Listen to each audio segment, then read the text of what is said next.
اگر آج اس چیز کا اعلان کر دیا جائے کہ کل صبح جو شخص بھی فجر کی نماز مسجد میں ادا کرے گا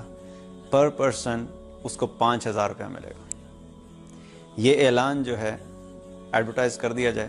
اور مختلف قسم کے پوسٹر جو ہیں ان کو بھی پرنٹ آؤٹس نکال کے پورے علاقے میں پھیلا دیا جائے، اور جتنے بھی modes of communication and means of communication available ہیں ان کے ذریعے سے یہ بات پبلکلی لوگوں تک پہنچا دی جائے۔ کل صبح فجر کی نماز پہ جو شخص بھی فجر کی نماز مسجد میں ادا کرے گا اس کو 5,000 روپیہ پر پرسن کے حساب سے دیا جائے گا۔ تو سارے علاقے کے لوگ جن جن لوگوں تک یہ میسج پہنچے گا وہ سارے میک شور کریں گے کہ کل نماز فجر کی مسجد میں ادا کریں، بلکہ بہت سارے لوگ تو یہ کوشش کریں گے کہ یہ میسج کم لوگوں تک پہنچے، اپنے تک ہی رکھیں، یہ نہ ہو کہ میرے chances of getting the 5,000 rupees وہ نہ مارے جائیں، کہ میرا جو چانس ہے 5,000 روپیہ لینے کا یہ بہت سارے لوگ ہو گے، تو یہ نہ ہو کہ میں ہی نہ گھس سکوں مسجد میں۔ تو وہ کوشش یہ کریں گے کہ میسج کم سے کم لوگوں تک پہنچے۔ اور جو شخص کبھی بھی فجر کے لیے نہیں گیا مسجد، وہ بھی رات کو سونے سے پہلے اپنی بیوی کو جا کے کہ دیکھو مجھے صبح 3 بجے اٹھا دینا، وہ بھی کہ پتہ نہیں آج اس کا دماغ خراب ہو گیا، 3 بجے کیا کرے گا اٹھ کے، آج تک تو کبھی نہیں اٹھا،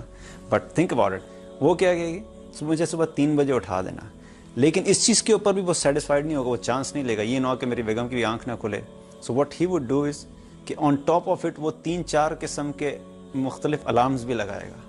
اور عین ممکن ہے کہ پرابلی وہ مارکیٹ میں جا کے وہ والی گھڑی لے کے آئے جس کے بجنے سے 7 والے اٹھ جاتے ہیں، وہ والی گھڑی بھی لے کے آئے گا کہ میں میک شور کروں کہ 3 بجے میری آنکھ کھل جائے۔ کیوں؟ کیونکہ 5,000 روپے کا معاملہ ہے، ان 5,000 روپے کی خاطر یہ پورا اہتمام کرے گا، اور اپنے بچوں کو بھی کہے گا کہ بیٹا مجھے 3 بجے صبح اٹھا دینا، اور اس دن ویسے اگر اس کے 2 بچے ہیں اس دن خواہش کرے گا کہ کاش اللہ نے مجھے کوئی 10 بچے دیے ہوتے، سو 5,000 پر پرسن کے حساب سے آج میرے 50,000 بن جانے تھے۔ اب یہ سارا اہتمام کس لیے کرے گا کہ 5,000 روپیہ ملے گا صبح، اور عین ممکن ہے کہ جب صبح فجر پہ پہنچے تو باہر جو ہے ایک لمبی چوڑی لائن لگی ہو اور لوگ ایک دوسرے کے ساتھ دست و گریبان ہو رہے ہوں گے کہ کسی طریقے سے میں پہلے اندر چلا جاؤں، کیونکہ جو شخص مسجد میں نماز ادا کرے گا اس کو 5,000 روپے ملیں گے۔ یہ وہی مسجد ہے جس میں فجر پہ عام دنوں میں 1 سے 1.5 صف ہوتی ہے اور بہت بڑی لگ رہی ہوتی ہے، اس 5,000 روپے کے اعلان کے بعد یہ مسجد بہت چھوٹی لگنے لگ جائے گی۔ یہ ہمارا ایمان ہے 5,000 روپے کی خاطر۔ Now let me tell you the value of 2 رکعات، 2 رکعات فجر کی سنت کی جو ویلیو ہے نبی صلی اللہ علیہ وسلم نے فرمایا اس کی کیا حیثیت ہے۔ اب آپ ایک سکیل لیں، ایک ترازو لیں، اس کے ایک پلڑے میں دنیا کے اندر جو کچھ موجود ہے ان کو ڈالنا شروع کریں۔ پاکستان میں جتنا پاک روپی موجود ہے اس کو ڈالیں، US ڈالر گلوبلی جتنا موجود ہے اس کو ڈالیں، پاؤنڈ جتنے موجود ہیں ان کو ڈالیں، یوروز جتنے موجود ہیں ان کو ڈالیں، پوری دنیا میں جتنا گولڈ پڑا ہوا ہے، گولڈ ریزروز پڑے ہیں، ان تمام گولڈ ریزروز کو نکالیں اور اس پلڑے میں ڈال دیں۔ پوری دنیا میں جتنی انٹرنیشنلی ویل نون پراپرٹیز ہیں ان سب پراپرٹیز کو بھی ڈال دیں، جو ہیرے جواہرات موجود ہیں ان کو بھی ڈال دیں، زمین میں جو کچھ موجود ہے، جتنے خزانے موجود ہیں ان تمام خزانوں میں اس کو نکالیں، اس کو بھی ڈال دیں، پہاڑوں میں جو کچھ اللہ تعالیٰ نے خزانے ڈالے ہیں ان کو بھی نکالیں، اس کو بھی ڈال دیں۔ اب یہ پلڑا دنیا میں جو کچھ بھی آپ سوچ سکتے ہیں، any thing which you can think about, وہ ساری چیزیں ڈال دیں اس میں،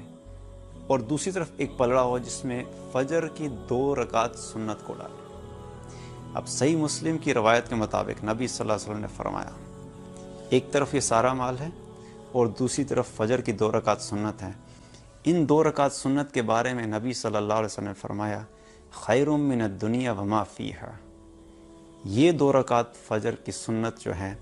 دنیا اور دنیا میں جو کچھ موجود ہے ان تمام چیزوں سے بہتر ہے۔ تو یہ پلڑا جس میں 2 رکعت سنت ہیں یہ بھاری ہو جائے گا، دنیا کا تمام مال و اسباب جس کے پیچھے ہم بھاگ رہے ہوتے ہیں یہ اللہ تعالیٰ ہوا میں اڑا دے گا۔ یہ حیثیت ہے میرے نبی صلی اللہ علیہ وسلم کی 2 رکعت فجر کی نماز کی سنت کی۔ آج ہمارے دل سے آخرت کا چونکہ فکر نکل گئی، ہمارا یقین پیسے پہ اتنا سٹرونگ ہو چکا ہے کہ جب ہمیں پیسہ دکھایا جاتا ہے تو ہم چلتے ہیں، جب ہمیں پیسہ نظر نہیں آتا تو ہم رک جاتے ہیں۔ جہاں دنیا کا فائدہ نظر آتا ہے اس پہ تو چلتے ہیں، جہاں دنیا کا فائدہ نظر نہیں آتا اس پہ رک جاتے ہیں۔ اگر کوئی بتائے کہ بھئی آخرت میں آپ کو اتنا بڑا انعام ملے گا تو probably nobody would bother about it۔ کوئی بھی انسان اس چیز کے لیے سیریس نہیں لے گا. لیکن اسی شخص کو کہہ دیں کہ نہیں ابھی آج ہی رات کو ہی تمہیں جو ہے اس عمل کرنے کے اوپر 10,000 روپے ملے گا, تو وہ سارے کام چھوڑ کے وہ عمل کرنے کے لیے تیار ہو جائے, کیونکہ اس کا یقین ہے کہ اگر دنیا کا مال ملے گا تو میں وہ کام کروں گا, جس چیز سے مجھے دنیا کا فائدہ نہیں ہوگا میں وہ کام نہیں کروں گا. ایک مسلمان کی زندگی دنیا کے فائدے کو دیکھ کر نہیں گزرتی. ایک مسلمان ہمیشہ اپنے آخرت کے فائدے کو پرائرٹی دیتا ہے کہ کل مرنے کے بعد جو عمل میرے کام آئے گا اس کو میں نہیں چھوڑوں گا, باقی ساری چیزیں میرے لیے سیکنڈ پرائرٹی ہیں. اللہ تعالی ہمیں اتنا ایمان اور یقین عطا فرمائے کہ ہم ان تمام اعمال کے اوپر آ سکیں جن کا فائدہ ہمیں مرنے کے بعد ہوگا, کیونکہ دنیا میں تو اگر مل بھی گیا تو بہت تھوڑے عرصے کا ہے, لیکن اصل ضرورت اس وقت محسوس ہوگی جب مرنے کے بعد تمام اسباب ٹوٹ چکے ہوں گے اور عمل کرنے کا وقت ختم ہو چکا ہوگا. اس وقت ان تمام نیکیوں کی ویلیو ہمیں پتہ لگے گی جن کو آج ہم دنیا میں بہت ہلکا سمجھتے ہیں اور آخرت کے پوائنٹ آف ویو سے ان کے لیے کام کرنے کے لیے تیار نہیں.